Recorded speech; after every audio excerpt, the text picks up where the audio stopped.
سے میں بتانا چاہوں اسے اجر کتنا ملتا ہے. اس کے بعد میں آتا ہے ایک شخص اپنے گھر سے نکلتا ہے, راستے میں ایک شخص نے روکا کہ بھائی کہاں جا رہے ہو؟ اس نے کہا کہ فلاں بستی میں جا رہا ہوں. کہ اس بستی میں کیا کام ہے؟ اس نے کہا کہ اس بستی میں ایک اللہ کا ولی رہتا ہے, اللہ کا مقرر بندہ رہتا ہے, اس کے لیے جا رہا ہوں. تو کیا اس سے تمہارا کوئی لین دین ہے؟ وہ کاروباری معاملہ ہے؟ کہ نہیں, نہ کوئی کاروبار اس سے کرتا ہوں میں, نہ کوئی لین دین کا معاملہ ہے. پھر کیا اس نے کبھی تم پہ کوئی احسان کیا ہوگا, اس کے احسان کا بدلہ چکانے جا رہے ہو؟ کیا نہیں, کبھی اس نے احسان نہیں کیا, میں نے اسے دیکھا ہی نہیں ہے, پہلی بار جا رہا ہوں, سنا کہ وہ اللہ کا ولی ہے. تمہیں اور کوئی کام نہیں, کوئی صدائی نہیں ہے, کوئی برادری نہیں ہے, نہ تو برادری ہے, نہ صدائی ہے, نہ کاروبار ہے, نہ کوئی لین دین ہے, فقط اس لیے جا رہا ہوں کہ وہ اللہ کا ولی ہے. فقط اس لیے جا رہا ہوں کہ اللہ کا ولی ہے, اللہ کا بندہ ہے, اللہ کا مقرب ہے, فقط اس کی زیارت جا رہا ہوں. اس نے کہا کہ اللہ کے بندے تجھے مبارک ہو, میں فرشتہ ہوں, مجھے اللہ نے تیرے راستے میں کھڑا کر دیا تاکہ تجھ سے پوچھوں کہ تجھے کیوں ملنے جا رہا ہے, جب تیری نیت میں اتنا اخلاص ہے, اس قدر محبت ہے, پھر اللہ کی رضا کے لیے تو اپنا وقت قربان کر رہا ہے, سفر کر رہا ہے, اور وہ اس کی زیارت کے جا رہا ہے. تو اللہ رب العزت نے جب تو گھر سے اس نیک نیتی سے نکلا ہے تو اللہ نے پہلے قدم پر تجھے قدم اٹھایا, ابھی زمین پہ نہیں رکھا تھا, کہ اللہ نے تیرے سارے زندگی کے سب گناہوں کو معاف کر دیا. نعرہ تکبیر, نعرہ رسالت, نعرہ حیدری, نعرہ غوثیہ.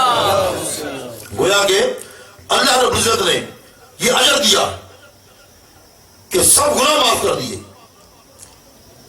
مانا یہ ہوا کہ جو اللہ کے ولیوں کی زیارت کے لیے جاتے ہیں, اور حدیث قدسی میں اللہ نے فرمایا وَمُتَزَاوِرُ نَفِيَّا, جو میرے بندوں کی میری خاطر زیارت کے لیے جاتا ہے اس سے بھی میں محبت کرتا ہوں. وَمُتَخَاذِبُ نَفِيَّا, جو میری خاطر میرے بندوں کی خدمت کرتا ہے. وَمُتَجَالِسِ نَفِيَّا, جو میری خاطر میرے بندوں کی صحبت مجلس میں اس کی بات سننا جاتا ہے. گویا کہ 4 طبقات کا ذکر ہوا. تو یہ اجر ہے اس صحبت کا, اولیاء کرام کے ساتھ ملنے کا, ان کے ساتھ لگ جانے کا, ان کے دام میں عشق سے چمٹ جانے کا. یہ اجر ہے کہ اللہ اس بندے سے محبت کرتا ہے. اللہ کی محبت کے لیے لوگ سرگردان ڈھونڈتے پھرتے ہیں, لیکن اللہ کہتا ہے کہ میری محبت کے متلاشیوں, محبت کو ڈھونڈنے والوں, میری محبت چاہتے ہو تو میرے بندوں سے محبت کرو, میرے ولیوں سے محبت کرو, میرے ولیوں کی خدمت کرو, میرے ولیوں کی صحبت میں آ جاؤ, میں خود محبت کرنے لگ جاؤں گا. تو عزیزان گرامی, جب یہ محبت کا ناطہ مضبوط ہو جاتا ہے, یہ محبت کا ناطہ مضبوط ہو جاتا ہے, اللہ سے ولیوں سے محبت جب جڑ پکڑ جاتی ہے, مضبوط ہو جاتی ہے, شدت اختیار کر جاتی ہے, تو اللہ تبارک تعالیٰ پھر ایک ایسا اجر عطا فرماتا ہے کہ اگر انسان جنگل میں بھی ہو, راستہ بھول گیا ہو, پریشان حال ہو, اس اللہ کے ولی کو پکارے تو اللہ اس صحرا میں, اس جنگل میں اس کی مدد فرما دیتے ہیں.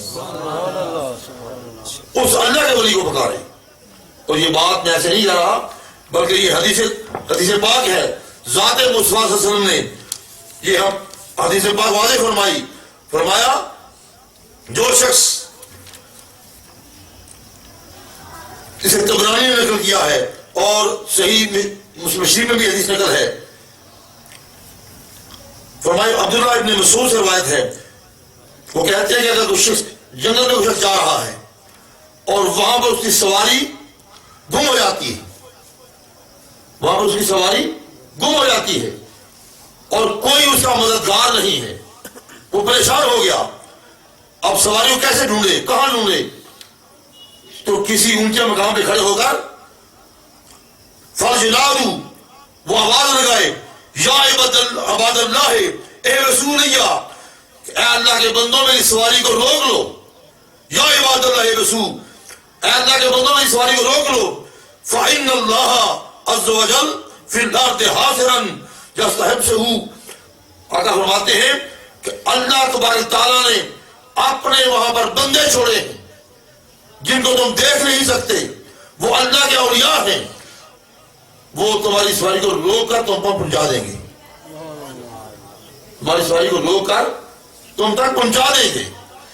اور کیا کہا؟ یا عباد اللہ، اے اللہ کے بندو۔ یہ حدیث پاک ذات مصطفیٰ سے روایت فرما رہے ہیں، اور عبداللہ بن مسعود رضی اللہ عنہ صحابی ہیں، وہ روایت کر رہے ہیں۔ اسی حدیث پاک کو حضرت علامہ نوری امام بن سنی نے لکھتے ہیں کہ میں نے یہ حدیث پاک کو لکھ کر ایک واقعہ لکھ رہے ہیں کہ میرے استاد محترم نے مجھے بتایا، لکھتے ہیں کہ میرے استاد محترم نے مجھے بتایا کہ ایک بار میں جنگل میں جا رہا تھا، سواری مجھ سے گزر گئی، بھاگ گئی، میں پریشان ہو گیا، کوئی وہاں پر دوسرا شخص نہیں تھا، کوئی دوسری سواری نہیں تھی۔ مجھے اچانک وہ حدیث یاد آ گئی جو میرے آقا نے بیان کی تھی، یہی حدیث جو حدیث میں نے اوپر لکھی، یہی حدیث مجھے یاد آ گئی۔ تو میں نے بلند مقام پہ کھڑے ہو کر 3 آوازیں لگائیں، یا عباد اللہ بسلی، اے اللہ کے بندوں اسے روک لو میرے لیے، اسے روک لو میرے لیے۔ تو اچانک دیکھتا ہوں کہ میری سواری سامنے چلی آئی، میری سواری چلی آئی ہے۔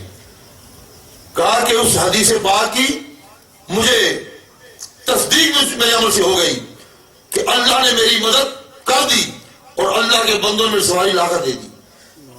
ایک دوسری روایت ہے، عتبہ بن غزوان روایت کرتے ہیں، آقا نے فرمایا اگر کوئی شخص کسی مقام پہ راستہ بھول جائے، پریشان ہو جائے، کسی کو وہاں اپنا دوست نہ پائے، کوئی اسے راستہ بتانے والا نہیں ہے، تو وہاں پر وہ 3 آوازیں لگائے، یا عباد اللہ نونی، یا عباد اللہ نونی، اے اللہ کے بندوں میری مدد کرو، اے اللہ کے بندوں میری مدد کرو، 3 آوازیں لگائے۔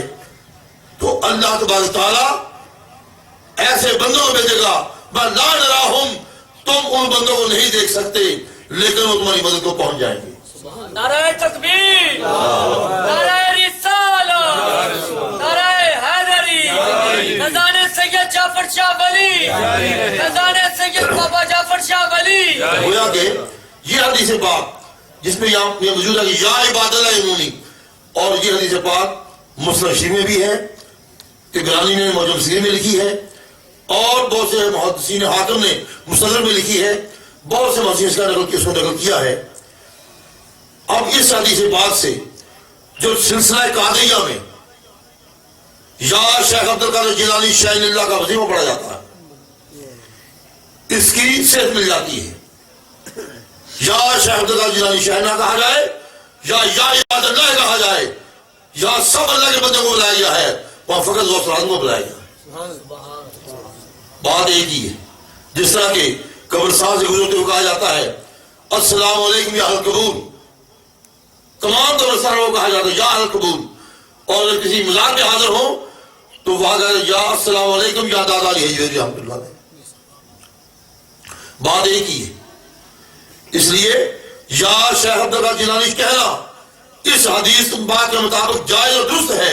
ایسی اور بڑی سی حدیثیں ہیں، بہت سی حدیث ہیں، وقت کا دامن تنگ ہے کہ میں ساری حدیث کو بیان کروں، لیکن ان باتوں کو سمجھنے کے لیے اور جاننے کے لیے میری کتاب ہے، وہ چاہیے کہ ہر آدمی خریدے۔ اب سب مریدین بیٹھے ہیں، آپ سب کو چاہیے اپنے پاس رکھیں۔ وسیلۃ النبی صلی اللہ علیہ وسلم نے کتاب لکھی ہے، اس میں وسیلۃ النبی کے بعد آخر میں وسیلۃ الاولیاء بھی لکھا، اور یہ دونوں حدیثیں اس میں نقل ہیں جو میں نے لکھی پڑھی۔ اور یہ ہم کہتے ہیں امداد کن امداد کن در دین و دنیا شاد کن از رنج و غم آزاد کن یا غوث العظم دستگیر، تو یہ بھی اسی حدیث کے مطابق جائز اور درست ہے۔ یہی اسی حدیث پاک اس کا ثبوت ہے۔ اس لیے صحبت اولیاء جب مضبوط ہو جائے، یہ جڑ پکڑ جائے، یہ زور پکڑ جائے، تو پھر یہ مضبوطی جو صحبت ہے، یہ عقیدہ جب مضبوط ہوگا تو جہاں سے بھی اس ولی کو پکاریں گے وہ ولی وہاں آپ کی مدد میں پہنچ جائے گا، اور پکارنا چاہے تو درست ہے۔ یہ صحبت صلح کا اثر ہے۔ اللہ تبارک تعالی ہمیں اپنے مقربین کی صحبت نصیب فرمائے، آمین رب العالمین۔ اب جن حضرات نے وہ خطاب لینی ہو تو 250 روپیہ اس کی قیمت ہے، آپ حضرات جاتے ہوئے نیچے کمرے سے بیٹھک سے لے سکتے ہیں۔ چاند میں ذکر کرتے ہوئے دعا ہوتی ہے۔